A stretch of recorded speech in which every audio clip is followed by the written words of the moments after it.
Quantitative data is when our data is actually numbers that measure or count something.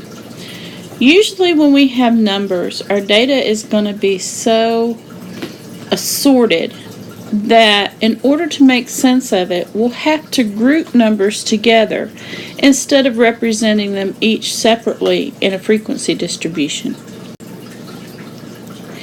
If these are my exam scores and I wish to organize them so I can try to make sense out of it, the first thing I should probably do is look through my data and find the minimum value and the maximum value.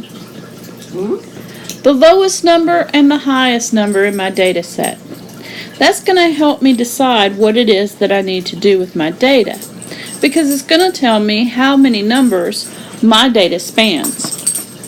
So if I look through here, my smallest number appears to be 48. And my highest number, I believe, is 96. So I have data that goes from 48 to 96. Now the thing about numbers is, if I was going to make a frequency distribution of my exam scores, and then how many times I got that answer, my frequency, if my first exam score is 48 and my last exam score was 96, I would have to list every single number between 48 and 96 without skipping any. I'm not allowed to skip numbers when I deal with quantitative data. All the numbers from your minimum to your maximum must be accounted for. Now, what that would mean in a frequency distribution is I'd have a whole lot of zeros. Oh, that was supposed to be 50. A whole lot of zeros of things that I didn't have a score for. Then I'd have a bunch of ones, and maybe every once in a while I'd have a 2. So if I've got a frequency distribution that's nothing but zeros, ones, and 2s, and a list of a whole bunch of numbers that weren't even represented in my data set, that didn't really help me organize anything. It doesn't really give me any more information than I would have gotten by just looking at the list of scores. So instead, what I do is I do something called binning. To bin my numbers means, okay, I'm going from 40s to the 90s. Well, that's how I can split them up. I can list the 40s with the other 40s, the 50s with the 50s, and so on. Those are 10-point bins.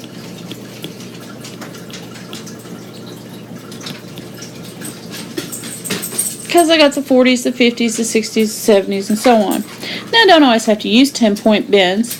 If my numbers really weren't that spaced out, I could use 2-point bins if I wanted to. Or, if I had numbers that went into the hundreds or the thousands, I could do 100-point bins, 1,000-point bins, whatever fits my data. So the way that I say I want to have my 40s, my 50s, my 60s is I'll have the exam scores that are 40 from 49. That encompasses all the 40s. Then the 50s are 50 to 59, and so on.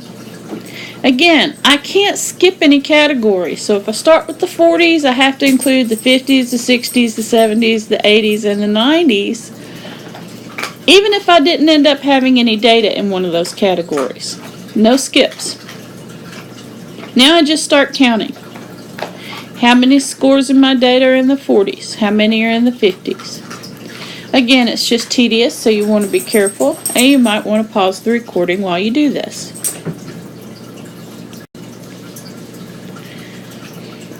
Here's the frequency that I got, and again, I would count up how many scores I had.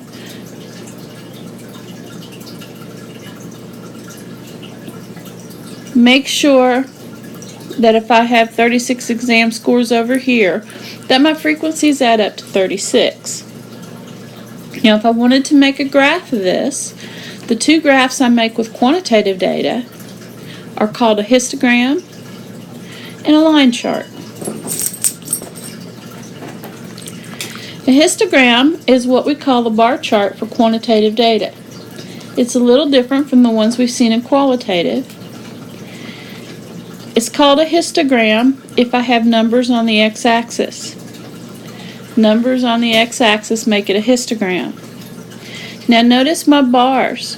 The bars on a histogram touch. They touch to show that there has been no data skipped. If I have an empty spot in a histogram, it's because there was no data that fell into that category, not because I've skipped numbers.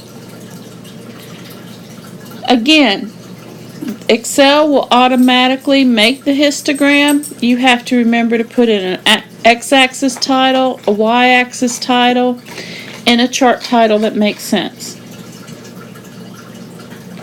A line chart of the same data essentially puts a point above each category, and instead of making a bar that height, connects the dots for each height. Now the difference between a histogram and a line chart is a histogram, it kind of shows bulk. If you're wanting to show, look at how solid these grades were in the 80s and 90s, that's a lot of space that I've taken up in the area of those bars. That's what a histogram shows. If it's a line chart, it's more about the movement. I had somebody down here, but then we went up. We were kind of level here, but then when we got to the B's, we went way up. The A's came down from the B's, but they're still higher than all the 40s, 50s, and so on.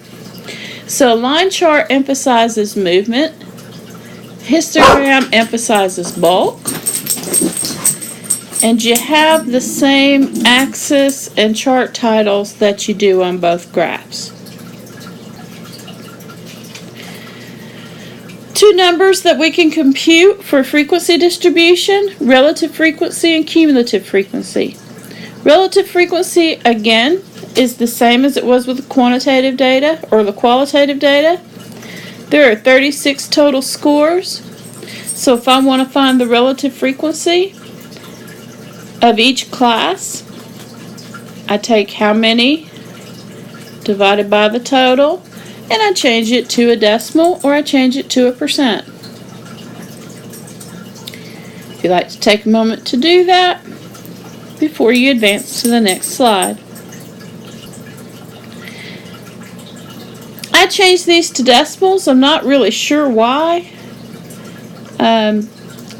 We're probably more comfortable talking about relative frequencies, relative anything really, as percentages. So feel free to have those listed all as percents. 2.8%, 13.9%, and so on.